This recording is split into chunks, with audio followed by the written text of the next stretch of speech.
um reino eterno e que nunca faltaria um rei da descendência de Davi. Olha que lindo quando Davi ouve essa palavra do profeta Natan. Deixa eu achar aqui onde é que está o versículo. Louvado seja o nome do Senhor. Aleluia. Ele faz uma oração ao Senhor.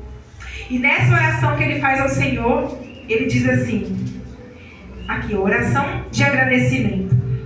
O rei Davi entrou na barraca, sentou-se e orou assim: ó Senhor meu Deus, eu não mereço tudo isso que fizeste por mim no passado, e a minha família também não merece. E como se as bênçãos do passado ainda fossem poucas, agora está me fazendo promessa a respeito dos meus descendentes no futuro?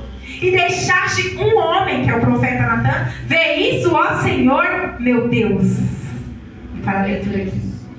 Olha que coração de um homem que é adorador. Glória a Deus. Às vezes a gente quer ser adorador do Senhor e a gente pensa que a gente é adorador quando a gente canta, né? Em louvor. Nem sempre cantar vai ser adorar. Cantar pode ser adorar, mas adorar é isso aqui que Davi está fazendo. O coração de Davi era um coração adorador. Na vida dele, a única coisa que ele sabia é que Deus era o refúgio, que Deus era a fortaleza, que Deus era o sustento. Ele sempre sabia que Deus era bom, que livrava dos inimigos, que Deus cuidava dele, que Deus fez uma bênção muito grande na vida dele, tirando ele lá das ovelhinhas que ele cuidava e colocando ele como rei de Israel. E ele disse: eu e minha família não merecemos essa grande bênção, e ainda o Senhor está fazendo promessas para o futuro. Eu acho que se eu e você tivesse no coração o desejo de fazer algo para o Senhor e chegasse diante do Senhor e falasse assim: Senhor, olha, eu quero fazer tal coisa, Senhor, e Deus chegasse para você e falasse: você não vai fazer, eu vou escolher alguém dos seus filhos para fazer, mas você não vai fazer.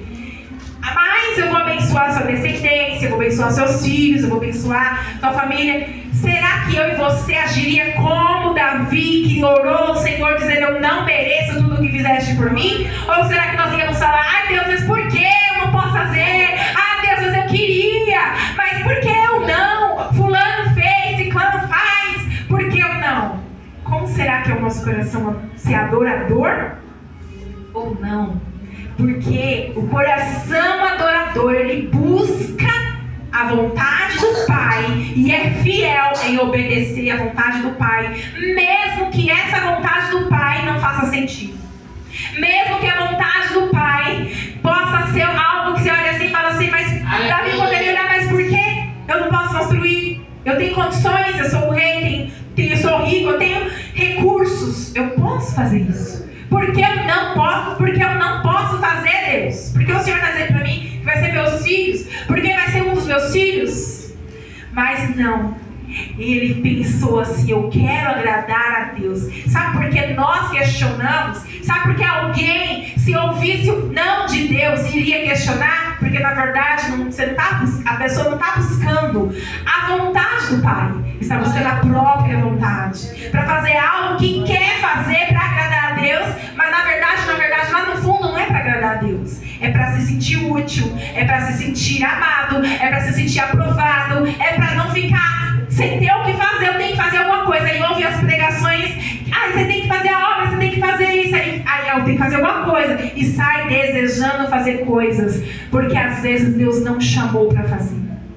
Então, a palavra do Senhor está vindo nessa noite para dizer para mim e para você: entre na presença de Deus, ouça a voz de Deus para saber o que você deve fazer em todas as circunstâncias da sua vida. Com o marido, com o filho, com a esposa, com o vizinho, com o trabalho, em todas as circunstâncias. No ministério, na igreja, se Deus falar, é assim por aqui, obedeça e seja fiel mesmo que aquilo vai contra a sua própria vontade. E isso é um coração adorador. Isso é seu coração segundo o coração de Deus. E é por isso que o louvor falando: para ser uma oferta agradável a ti, Senhor, a tua palavra eu escondi. Os mandamentos do Senhor é doce como mel, porque nos protege, nos traz bênção. Davi foi muito abençoado por ter um coração que obedecia à vontade de Deus. Ele não fazia a própria vontade. vontade.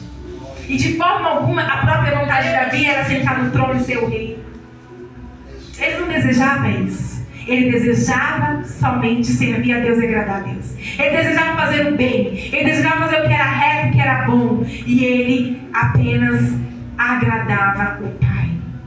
Caminhando para o final. Eu não vou ler toda a oração de Davi, é linda. Depois você pega lá e lê. Está em 2 Samuel, capítulo 7, do versículo 18 em diante. É uma oração linda.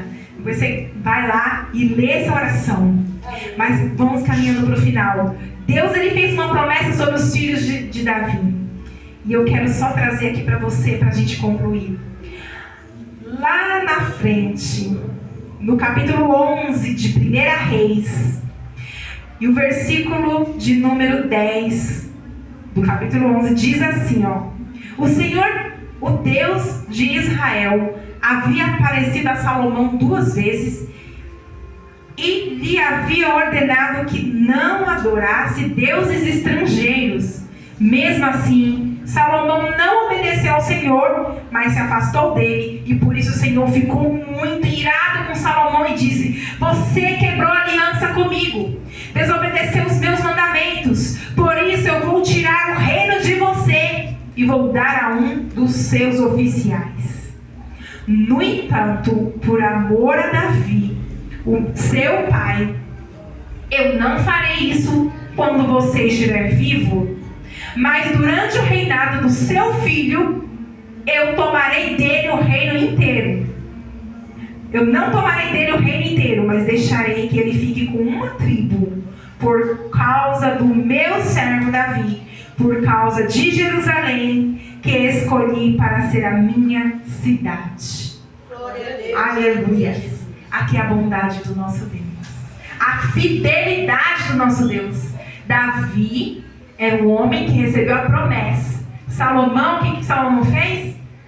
Foi adorar muitos outros deuses. Se você ler o capítulo 11, tem um monte de deuses que ele adorou. Maloque, Astarote, ele se curvou a Baal, tudo quanto eram os deuses dos povos vizinhos. Salomão se curvou diante desses deuses. Que ele casou com 1000 mulheres, 700 concubinas, cada uma tinha seu deus. Trouxe para dentro de Israel seus deuses, e Salomão, junto com elas, começou a adorar e fazer culto a outros deuses. Deus se irou e queria tirar o reinado dele, mas por amor a Davi, não tirou o reinado dele, pela promessa e a palavra que ele falou. O que eu quero concluir nessa noite: quando Deus ele fala uma coisa, ele é fiel para velar e cumprir pela tua palavra. Glória a Deus, aleluia. E por amor da tua vida, os teus também são guardados. Por amor de você que está aqui hoje, Deus alcança o seu que está lá do outro lado. Deus alcança os teus. Oh, glória. E aquilo que Deus falou a respeito dos teus, Ele é fiel para cumprir. Nós vemos aqui hoje na palavra que Ele fez na vida do rei Salomão. Depois Ele falou assim, depois se você for ler os descendentes de Salomão, houve uma confusão. E o reinado de todo Israel, com exceção de Judá, foi dado a outro homem. E só ficou com o filho de Salomão, só Judá. E se dividiu o reino, porque Salomão andou pecando contra o Senhor. Então nessa noite, confia no refúgio, confia na fortaleza, se abrigue no Senhor, obedeça à palavra dele, tenha um coração adorador e confia que tudo que ele falou, ele é fiel para cumprir. E seja grato. Davi foi grato quando recebeu essa palavra. Que você seja grato sempre que Deus te fizer algo. Amém? Porque nos últimos dias, que está escrito aqui em Timóteo, nos últimos dias, Timóteo, capítulo 4, diz assim: o Espírito de Deus diz claramente que nos últimos dias, alguns abandonarão a fé e eles darão atenção a espíritos enganadores e a ensinamentos que vêm de demônios. Espíritos enganadores e ensinamentos que vêm de demônios vai fazer você achar que Deus não é fiel, que Deus não vai cumprir. Quando eu falo espíritos enganadores, nem sempre é usando boca de pessoas, não. espíritos enganadores, eles vêm e começam a falar em nossos ouvidos espirituais. A gente pensa que é o nosso pensamento. Nós estamos pensando, vem aquele pensamento: será que Deus vai fazer? Será que Deus prometeu? Será que eu devo mesmo fazer o que Deus mandou? E esses pensamentos são sutis, devagarzinho, e o Satanás ele vem filtrando e colocando na sua mente, e até ganhar espaço e afastar a gente do Senhor. Mas o Senhor, nessa noite, Ele diz para mim e para você: receba o espírito de discernimento para você discernir quando os pensamentos demoníacos virem contra a tua vida para te afastar da fé, ou usando pessoas com ensinamentos errados. Amém? Nós vamos orar para agradecer ao Senhor. Hoje nós não louvamos em família. Deus vai preparar outra oportunidade, né, que a hora já se foi. Nós vamos agradecer ao Senhor, e o Espírito de Deus falou nessa noite essa palavra, que é